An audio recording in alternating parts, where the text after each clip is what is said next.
Hello everyone, welcome back to my channel. I hope you doing really great. So आज के video में हम political science का chapter 3 देखने वाले हैं, which is parliamentary and presidential forms of government. So basically parliamentary और presidential form of government का मतलब क्या होता है। जो पार्लियामेंट्री फॉर्म ऑफ गवर्नमेंट होती है वहाँ पर यू विल गेट टू सी एक तो हेड ऑफ द स्टेट और एक हेड ऑफ द गवर्नमेंट। जैसे आप इंडिया में देख लो, प्रेसिडेंट और प्राइम मिनिस्टर। प्रेसिडेंट जो है वो हेड ऑफ द स्टेट, ठीक है, वो सुप्रीम है, मतलब supreme head of the state. But सारे एग्जीक्यूटिव पावर्स किसके पास है? हेड ऑफ द गवर्नमेंट के पास, जो कि कौन है? प्राइम मिनिस्टर है, ठीक है।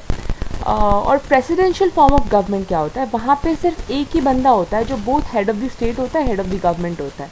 तो इस लाइक अपोनिच डॉन है, तो अपोनिच हेड ऑफ द स्टेट भी है और हेड ऑफ द गवर्नमेंट भी है, ठीक है। बट पार्लियामेंट्री सिस्टम में बेसिकली क्या होता है ना, यू विल सी कि कहीं ना कहीं there is a division of power, और कहीं ना कहीं जो हेड ऑफ द गवर्नमेंट है उसके पास ज़्यादा पावर होती है। बिकॉज जितने भी एग्जीक्यूटिव पावर्स होते हैं ना वो उसके हाथ में होते हैं, उसके हाथ में, और उसके साथ जो कैबिनेट ऑफ मिनिस्टर्स काम करते हैं उनके हाथ में।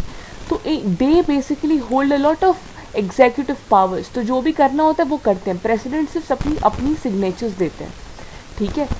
और कभी ऐसे कोई ऐसा मुद्दा हो गया जो सॉल्व नहीं हो रहा है तो वो प्रेसिडेंट के पास जाएगा फॉर हीज़ अप्रूवल और हीज़ डिसीजन, है ना। यही होता है पार्लियामेंट्री और प्रेसिडेंशियल में। सो बेसिकली मैं आपको एक चीज़ बता देती हूँ, इस बार हमारा जो अप्रोच होगा पढ़ने का वो अलग होगा, क्योंकि पॉलिटिकल साइंस की जो चैप्टर्स है उसमें आपका अप्रोच क्या होना चाहिए मैं आपको बता देती हूँ। बहुत सारे ऐसे स्टूडेंट्स होते हैं जिनको समझ नहीं आता है कि किस अप्रोच से पढ़ें। तो पॉलिटिकल साइंस में जितने भी चैप्टर्स हैं, मोस्ट ऑफ द चैप्टर्स में बस आपको मीनिंग जानना है, उसके फीचर्स जानने हैं, और एग्जाम्पल्स जानने हैं, ठीक है।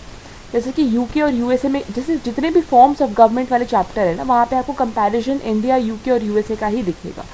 सो ये बहुत इंपॉर्टेंट है, ठीक है। ऑल्सो मेरिट्स डिमेरिट्स भी इंपॉर्टेंट है। You should know what is the merit, what is the demerit, ठीक है।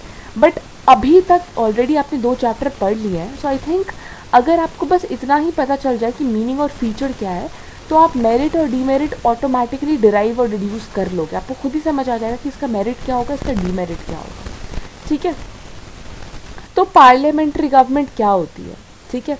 पार्लियामेंट्री जो गवर्नमेंट होती है वहाँ पर जो एग्जीक्यूटिव होता है वो 2 पार्ट्स में होते हैं, एक नॉमिनल एग्जीक्यूटिव और एक रियल एग्जीक्यूटिव। नॉमिनल एग्जीक्यूटिव वही प्रेसिडेंट है इंडिया में, और रियल एग्जीक्यूटिव प्राइम मिनिस्टर है। तो नॉमिनल एग्जीक्यूटिव जो होता है वो इतना ज़्यादा रिस्पॉन्सिबल नहीं होता है, ठीक है। बट वहीं जो रियल एग्जीक्यूटिव होता है, he is responsible for all the acts and he is collectively responsible before the legislature. तो कुछ भी होगा, ठीक है, कुछ भी होगा तो लेजिस्लेचर को जाके आंसर किसको करना होगा? लेजिस्लेचर ने लॉज बना दिए, ठीक है। अब एग्जीक्यूटिव जो है उसे एग्जीक्यूट करना है उसे। और अगर उसमें कोई भी घपला होता है, मतलब कोई भी प्रॉब्लम होती है, तो देन द रियल एग्जीक्यूटिव जो है he is responsible to the legislature. और क्योंकि बहुत ज़्यादा क्लोज काम होता है लेजिस्लेचर और एग्जीक्यूटिव के बीच में, तो इसी कारण जो लेजिस्लेचर और एग्जीक्यूटिव है वो काफ़ी क्लोज होते हैं। There is a very close relationship between executive and legislature, ठीक है। अब जो रियल एग्जीक्यूटिव है, क्योंकि वही सारे काम करता है, जितना भी एग्जीक्यूशन वगैरह है सब वही करता है। जो भी पॉलिसी बन रहा है, लॉ बन रहा है, कोई भी चीज़ हो रही है, तो उसे एग्जीक्यूट कौन कर रहा है? Real executives. काम उस पर डिसीजंस वगैरह कौन ले रहा है? Real executive. तो इसलिए वो ज़्यादा अकाउंटेबल है, वो ज़्यादा लीगली रिस्पॉन्सिबल है लेजिस्लेचर को, ठीक है। अगर कुछ भी दिक्कत है, कुछ भी प्रॉब्लम आती है, तो they are accountable for that, because they are the real executives. Parliamentary government के फीचर्स क्या हैं? पहला तो फीचर ये है कि structure of the real executives involves wheels with in a wheel. Now this is very very important exam perspective से। Wheel with in wheel वाला जो सिस्टम है बहुत इंपॉर्टेंट है। तो बेसिकली ये जो wheels with in a wheel है वो है क्या? तो पहला तो ये कि the inner most wheel, the real centre of power is the office of the prime minister. पहला हो गया आपका जो ये गोल है, व्हील है, इसमें हो गया आपके पीएम, मतलब प्राइम मिनिस्टर, ठीक है। उसके बाद जो व्हील है, next to it is an informal wheel consisting of such ministers who are very close to prime minister. अब पहले हो गए, पहले व्हील में प्राइम मिनिस्टर, उसके बाद हो गए people who are very close to prime minister, very close to prime minister, ठीक है। उसके बाद वाले व्हील में जो है, और ये जो बहुत क्लोज जो लोग हैं प्राइम मिनिस्टर के, इसे ही हम कहते हैं किचन कैबिनेट और द इनर कैबिनेट। इसे हम कहते हैं किचन कैबिनेट, KC, ठीक है।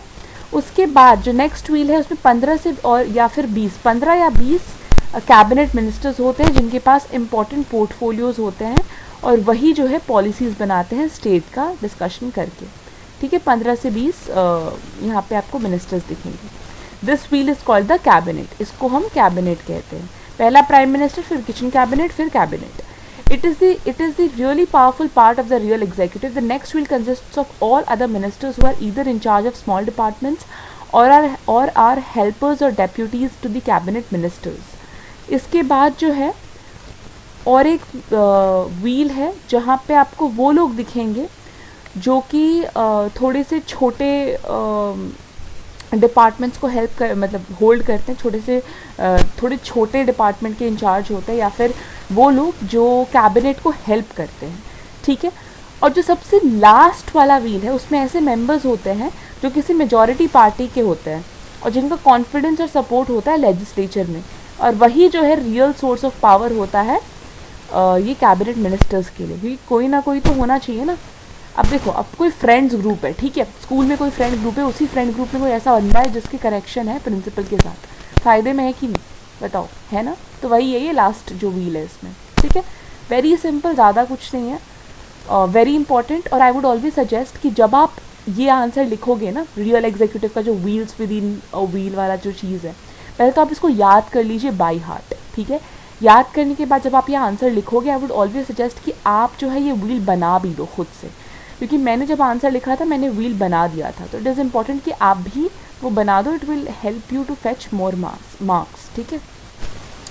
Close and continuous relationship between the legislature and the executive, जो कि मैंने आपको बोला, they are very closely related. क्यों? क्योंकि the leader of the majority party in the legislature get appointed as the prime minister, and all the other ministers are also drawn amongst the members of the majority party of the legislature. अब देखो भैया, जो executive board में आ रहा है वही legislature से उठ के आ रहा है। लेजिस्लेचर में जो मेजॉरिटी पार्टी है उसका कोई एक बंदा प्राइम मिनिस्टर बनता है, प्लस मेजॉरिटी पार्टी के ही लोग कैबिनेट में आते हैं, ठीक है। प्लस ये जो काम है इनका लेजिस्लेचर और एग्जीक्यूटिव का, वो एक लॉ बना रहा है, एक एग्जीक्यूट कर रहा है। तो इसी कारण जो है काफ़ी क्लोज रिलेशनशिप होता है लेजिस्लेचर और एग्जीक्यूटिव के बीच में, ठीक है। Ministerial responsibility of the ministers towards the head of the state. तो अब जो भी जितने भी मिनिस्टर्स हैं, they are responsible towards the head of the state. अब प्राइम मिनिस्टर और काउंसिल ऑफ मिनिस्टर्स जो है वो एक दूसरे के साथ डिस्कशन करके वो पॉलिसीज़ वगैरह बनाती है, ऑल ऑफ दैट। तो वो इट इज़ देयर रिस्पॉन्सिबिलिटी कि वो ऐसे पॉलिसीज़ बनाएं जो जनता के हित में हो, एंड दे आर कहीं ना कहीं responsible to the president, to the head of the state, है ना। क्योंकि वो at the end of the day he is the supreme, मतलब ऑब्वियसली पेपर में तो he is only the supreme ना। तो कुछ भी अगर ये ऐसा करते हैं जो कि जनता के हित में नहीं है, तो they are accountable for that. तो इसीलिए उनका रिस्पॉन्सिबिलिटी होता है towards the head of the state. Individual responsibility of each minister, हर एक मिनिस्टर का ये रिस्पॉन्सिबिलिटी होता है कि उनका जो डिपार्टमेंट है, जो उनको डिपार्टमेंट दिया गया है, वो अच्छे से उसको हैंडल करे, ठीक है। Collective responsibility of the council of ministers, that is all ministers including the prime minister. अब ऑब्वियसली कोई भी पॉलिसी, प्रोग्राम, डिसीजन, बिल कुछ भी अगर अप्रूव हो रहा है लेजिस्लेचर से, तो वो जो चीज़ है ये पूरा का पूरा रिस्पॉन्सिबिलिटी जो इन सबका है, पॉलिसी, प्रोग्राम, डिसीजन, इन सबका, वो पूरे काउंसिल ऑफ मिनिस्टर्स का है, जिसमें प्राइम मिनिस्टर के साथ साथ सारे कैबिनेट मिनिस्टर्स आते हैं। तो whatever they do, they have to be accountable and responsible for that. Same ही चीज़ है, कुछ नहीं है। प्राइम मिनिस्टर जो है वो हेड ऑफ द गवर्नमेंट है। क्यों? क्योंकि वही रियल एग्जीक्यूटिव हेड है, उसको पता है ऑन ग्राउंड रियलिटी, उसको पता है, उसको लोगों ने, उसे जनता ने डायरेक्टली इलेक्ट किया है, ठीक है। तो he is more connected to the public and he knows public problems and he forms, मतलब वो डिस्कशन करके कैबिनेट मिनिस्टर के साथ वो पॉलिसी वगैरह को लेके आते हैं। और जो प्रेसिडेंट जो होता है, जो हेड ऑफ द स्टेट होता है, वो भी हमेशा प्राइम मिनिस्टर के एडवाइस के अकॉर्डिंग ही काम करता है। तो prime minister is the head of the government. Non-fixed tenure of the real executive, that is the Council of Ministers. The Council of Ministers remain in office as long as it enjoys the confidence of the majority in the legislature. अब ये जो Council of Ministers है वो तब तक ही रहते हैं power में जब तक उनका मेजॉरिटी चल रहा है लेजिस्लेचर में, जहाँ उनका वो मेजॉरिटी गया वो वहाँ से वो हट जाते हैं। प्लस एक नो कॉन्फिडेंस वोट भी होता है, तो अगर वो भी हो गया तो वो ड्यूरिंग दैट टेन्योर ही उनको हटा दिया जाएगा पूरी काउंसिल ऑफ मिनिस्टर्स को, समझ रहे हो। तो ये सारी चीज़ें होती है। Very strong position of the prime minister because obviously he is the real executive. यहाँ पे ये डायग्राम दिया हुआ है जहाँ पे यू विल अंडरस्टैंड कि किस बारे में क्या बात हो रही है। हेड ऑफ द स्टेट जो प्रेसिडेंट होता है वो बेसिकली कॉन्स्टिट्यूशनल हेड होता है और नॉमिनल एग्जीक्यूटिव होता है, ठीक है। कॉन्स्टिट्यूशन का ज़्यादा नॉलेज और कॉन्स्टिट्यूशन के अकॉर्डिंग चीज़ें हो रही है नहीं हो रही है, head of the state ensure करता है, ठीक है। फिर ये अगर आप चार्ट देखोगे यहाँ पे वही व्हील विद इन व्हील वाली चीज़ दी हुई है और अच्छे से वो जो मैंने अभी एक्सप्लेन किया वही इस चार्ट में है, क्रिस्प फॉर्मेट में, ठीक है। Moving ahead, political homogeneity and secrecy of office.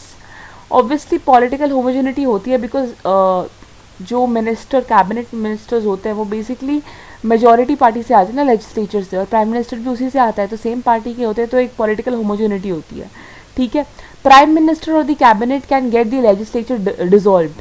अब प्राइम मिनिस्टर के पास और कैबिनेट के पास ये राइट है कि वो प्रेसिडेंट को ये एडवाइस कर सकते हैं कि लेजिस्लेचर को आप डिसॉल्व कर दो बिकॉज वहाँ पे जो चीज़ें वो सही से नहीं हो रही है।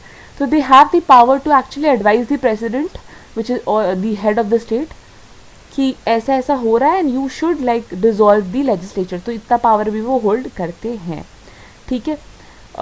Strong position of the cabinet but no such thing as cabinet dictatorship.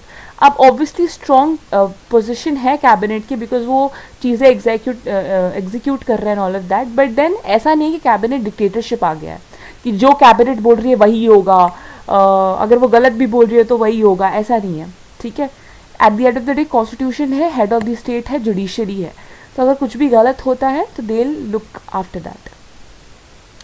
Examples देख लो कहाँ कहाँ पे आपको पार्लियामेंट्री दिखेगा, parliamentary form of government, India, UK, Canada, Australia, Japan और बहुत सारे ऐसे स्टेट्स हैं जहाँ पे आपको वो देखने को मिलेगा, ठीक है। वही यहाँ पे देखो वही सेम चीज़ दी हुई है, यहाँ पे you get to see this close relationship between legislature and executive जो कि मैंने आपको अभी एक्सप्लेन किया है, ठीक है।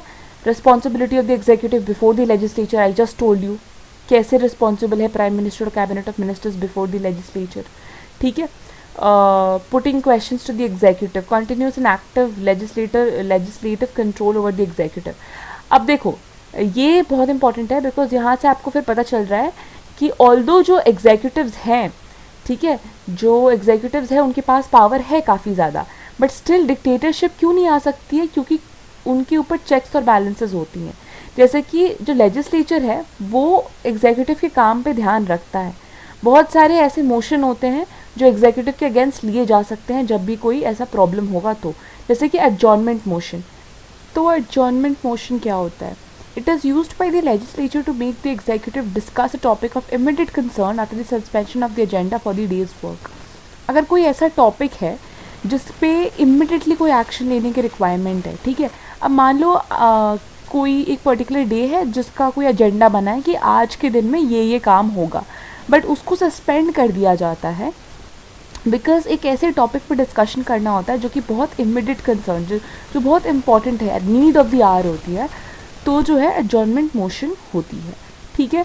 Call attention motion, it is used by the legislature to focus the attention of the executive on a particular issue which needs special and urgent attention. अब अगर लेजिस्लेचर को ऐसा लग रहा है कि कोई एक पर्टिकुलर टॉपिक है जहाँ पे एग्जीक्यूटिव को ज़्यादा गौर देने की रिक्वायरमेंट है, ज़्यादा अटेंशन देने की रिक्वायरमेंट है, तो वो कॉल अटेंशन मोशन करता है कि भैया देखो ये जो है मुद्दा उस पर तुम उतना ध्यान नहीं दे रहे, तुम्हें ध्यान देने की रिक्वायरमेंट है उस पर ज़्यादा, ठीक है। लेजिस्लेचर कर सकती है। Cut motion, this can be used as a means to force a minister either to resign or to accept the view of the legislature. It involves the decision to cut down the grants of a department or the salary of the minister. तो basically cut motion क्या है कि अगर ऐसा होता है ऐसा होता है कि कोई एक पर्टिकुलर मिनिस्टर है जो सही से काम नहीं कर रहा है, करप्ट है या कुछ ऐसा है, ठीक है, तो उसको बोला जाता है कि भैया देखो शांति से इज्जत से तुम जो रिज़ाइन कर दो, ठीक है। तुम हमारे जो व्यूज़ लेजिस्लेचर के व्यूज़ को अगर वो एक्सेप्ट नहीं कर रहा है ना ऑल ऑफ दैट, तो तुम शांति से बेटा रिज़ाइन कर दो, और अगर तुम रिज़ाइन नहीं करोगे तो हम तुमको तुम्हारा सैलरी नहीं देंगे, और अगर तुम तब भी नहीं माने तो हम तुम्हारे पूरे डिपार्टमेंट का ग्रांट ही नहीं देंगे, तो तुम्हें सब खुद धक्के मार के निकाल देगा। So this is basically cut motion, ठीक है, धक्के मार के and all that, I am just making a little bit of fun element to it ताकि आपको समझ आए. Censure motion. By passing this motion, the legislature can show its displeasure or dissatisfaction with the working of the Department of Minister. अगर legislature को कोई particular department का काम अच्छा नहीं लग रहा है तो वो सेंसर मोशन कर देगा कि देखो भैया बहुत गंदा काम कर रहे हो, मत करो, तुम इतना घटिया काम कर रहे हो, मतलब यही करोगे तुम, मतलब इतने बड़े लेवल पे आके तुम ये कर रहे हो, ये तो कोई ABCD जानने वाला बच्चा भी कर दे, मतलब इतना घटिया काम. सो बेसिकली तब वो सेंसर मोशन करते हैं, ठीक है, कि भैया तुम तो रहने ही दो, तुमसे नहीं होने वाला है, तो तुम ठीक करो या तो तुम निकल लो, ठीक है. No confidence motion. By this motion the legislature can withdraw its support to the government and it leads to the resignation of the government. अब नो कॉन्फिडेंस मोशन जो होता है, लेजिस्लेचर कहती है कि भैया देखो, जो तुम एग्जीक्यूटिव वाले लोग हो ना, बड़े जो तुम गवर्नमेंट पे जाके बैठे हुए हो, बड़े घटिया लोग हो, मतलब कुछ नहीं करते, ना हमारी बातों को सुन रहे हो, ना सही से अपना काम कर रहे हो, ना तुमसे कुछ हो रहा है, ना तुम लोगों की बात सुन रहे हो, ना तुम कुछ ऐसा कर रहे हो जिस पे तुमको वाहवाही दी जाए, ना तुम कुछ भी कर रहे हो, तो तुम जो हो निकल लो भाई, हमें नहीं चाहिए तुम गवर्नमेंट में, निकलो, एक एक करके निकल लो. तो नो कॉन्फिडेंस मोशन होती है तब, ठीक है. इन्वेस्टिगेशन कमेटी होती है जो इन्वेस्टिगेट करती है, जो रिपोर्ट तैयार करती है,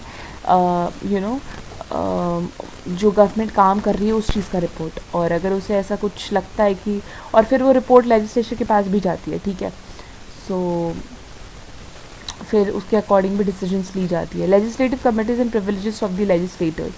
The legislature constitutes several committees like the Estimates Committee, the Public Accounts Committee, the Committee on Delegated Legislation, the Committee on Public Undertakings, and the like for investigating the work of the executive and bringing to light the acts of omission and commission of the executive. Audit is the watchdog of administration. It is used to check the financial dealings. Legislative and financial powers of the legislature. By exercising these powers, the legislature keeps the executive under supervision and control. Basically legislature के पास काफ़ी ज़्यादा ऐसे power है कि वो जो है executive के ऊपर नज़र रखती है. फाइनेंस से रिलेटेड जो चीज़ें हैं वो लेजिस्लेचर ध्यान रखती है, चेक करती है फाइनेंशियल डीलिंग्स को लेके.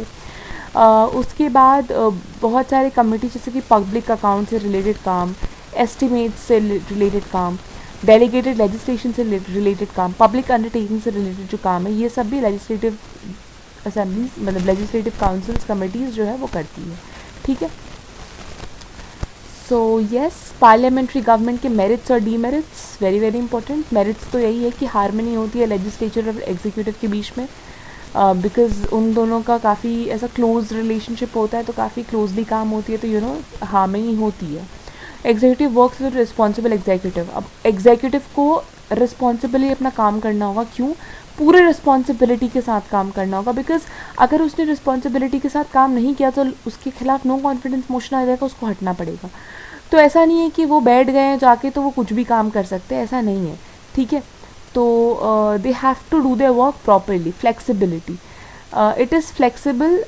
The parliamentary government works as a flexible system because a change in the executive can be made without any major difficulty and disturbance. अगर कोई भी change करना है, ठीक है, तो वो आसानी से हो जाता है, इसलिए flexible है.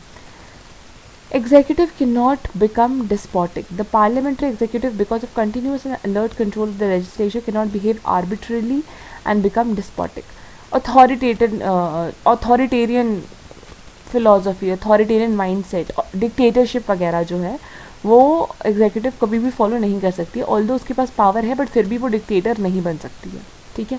पब्लिक ओपिनियन को ध्यान में रखा जाता है. ओपोजिशन पार्टीज़ जो है वो भी एक तरीके से चेक ही रखती है गवर्नमेंट के ऊपर. ऑपोजिशन पार्टी अगर उसने देख लिया कि गवर्नमेंट कुछ ख़राब कर रही है तो पहले वो बोलेगी देखो भैया आपने हमें इलेक्ट नहीं किया, आपने उसे इलेक्ट किया है, वो ये ख़राब चीज़ कर रहा है, अगर आपने हमें किया होता तो हम आज वो नहीं कर रहे होते.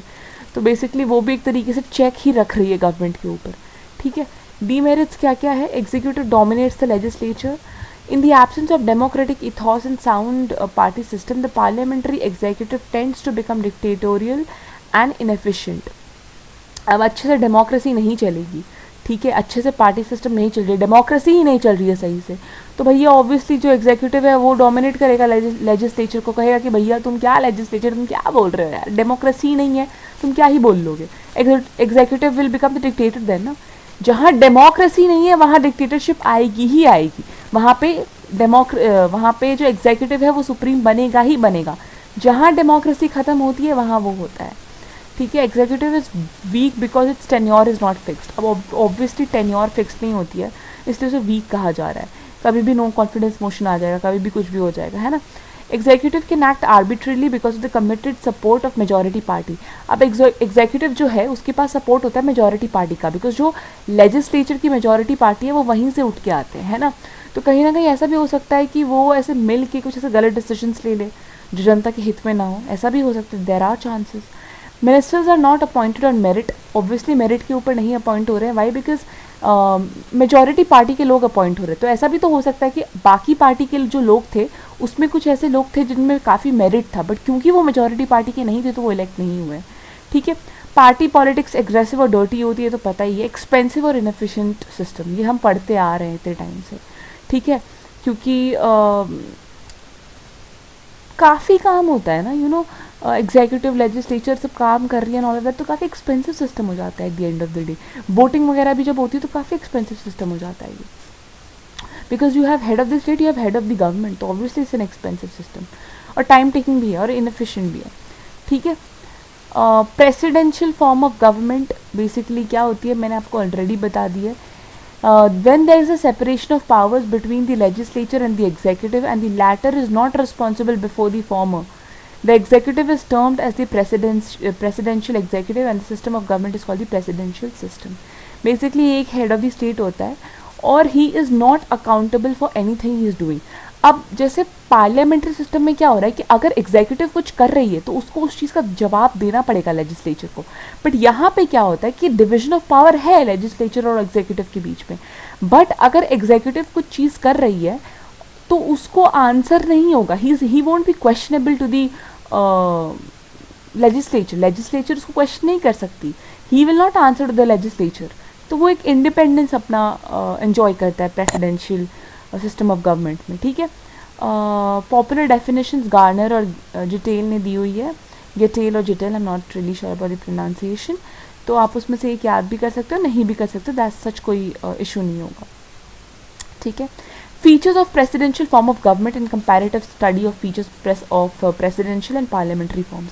मैं पहले ही बता देती हूँ कि जो मैंने पार्लियामेंट्री सिस्टम में आपको डिस्कस किया है उसका जस्ट ऑपोजिट होगा, ज़्यादा कुछ भी एक्सप्लेन करने लायक नहीं है, जस्ट ऑपोजिट होगा, ठीक है। अगर मैं इसको भी अब डिटेल में एक्सप्लेन करूँगी तो रेपिटेटिव लगेगा, ठीक है। जैसे कि आप यही देख लो, single unified executive and no difference between nominal executive real executive.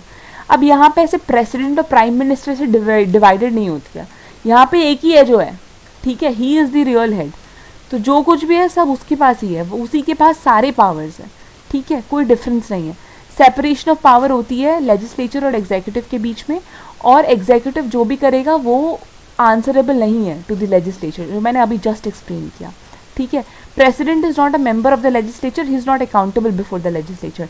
ना ही जो प्रेसिडेंट है वो लेजिस्लेचर का मेंबर है, ना he is he accountable to the legislature. तो अगर कोई डिसीजन या कुछ ऐसा कुछ करता है प्रेसिडेंट, तो और लेजिस्लेचर उसको आके ये नहीं पूछ सकती कि तुमने ऐसा क्यों किया, अगर तुमने कुछ घोटाला किया तो तुमने क्यों किया, नहीं पूछ सकती, ही इज़ नॉट आंसरेबल, मैं नहीं करूँगा भैया आंसर, तुम हो कौन, ऐसे कहेगा प्रेसिडेंट, ठीक है।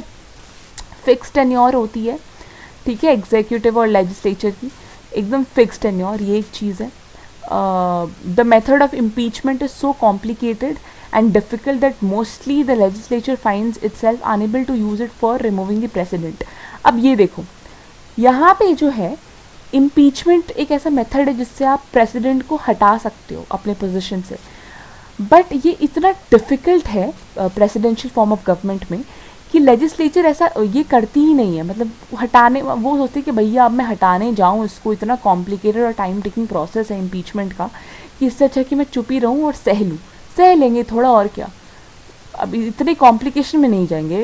ह्यूमन टेंडेंसी है भाई हमेशा इजी रास्ता देखने, चाहे वो उनको डेली वो पेन हो रहा है, ठीक है, पता है एक ह्यूमन टेंडेंसी है कि we'll take the easy route. अगर हमको दिख रहा है कि यहाँ पे बहुत सारा ऊबर खाबर है, मतलब बहुत सारा ऐसा स्टीप टेरेन है, ठीक है, तो मतलब जेंटल नहीं है, बहुत स्टीप है, तो रास्ता बहुत ऐसा कंकर पत्थर वाला है, और यहाँ पे आपको दिख रहा है स्मूथ रास्ता है, बट आपको पता है इस स्मूथ रास्ते में आपको जानवर मिल सकते हैं, जंगली जानवर जो कि आपको हमला कर सकते हैं, बट फिर भी इंसान जो है वो स्मूथ रास्ते में ही जाएगा कि भैया चल लेते हैं, क्या दिक्कत है, जानवर से बच लेंगे और क्या, थोड़ा थोड़ा थोड़ा थोड़ा थोड़ा थोड़ा पेन होगा और क्या।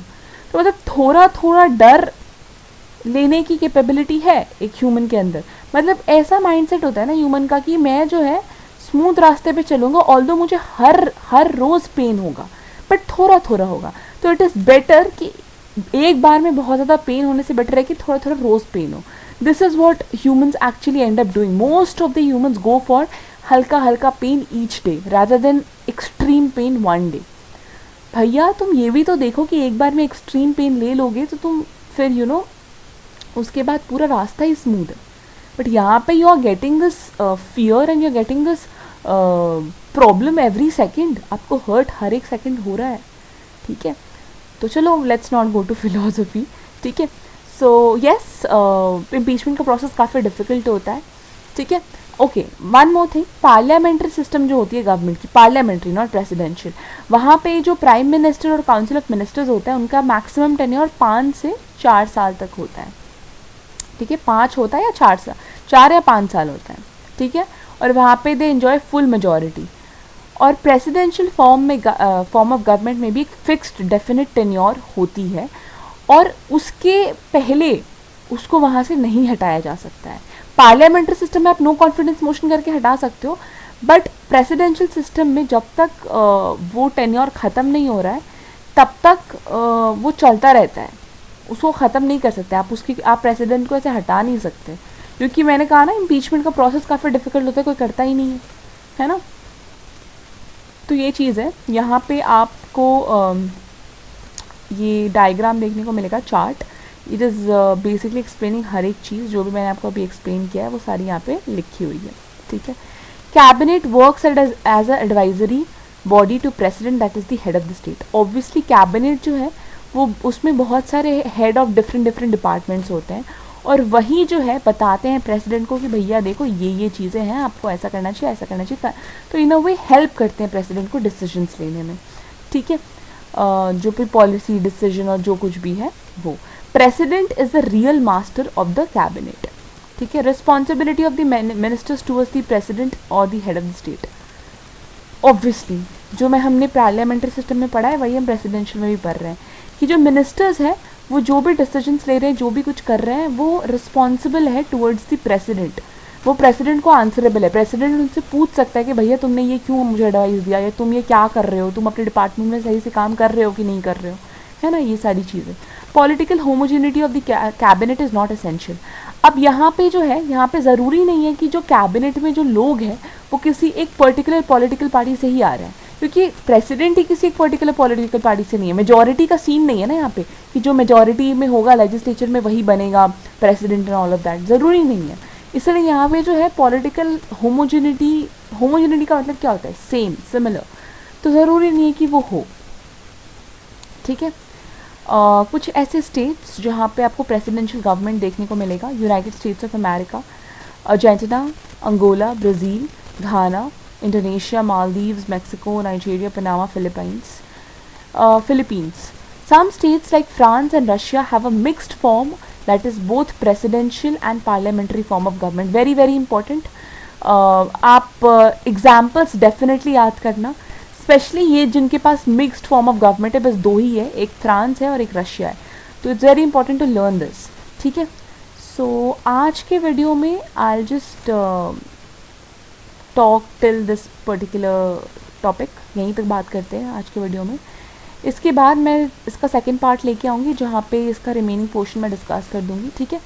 So if you like the video, do like, share, subscribe and comment down below how you like the video, and do subscribe the channel because 1000 subscribers के पूरे होने पे एक सरप्राइज़ है आप लोगों के लिए, ठीक है।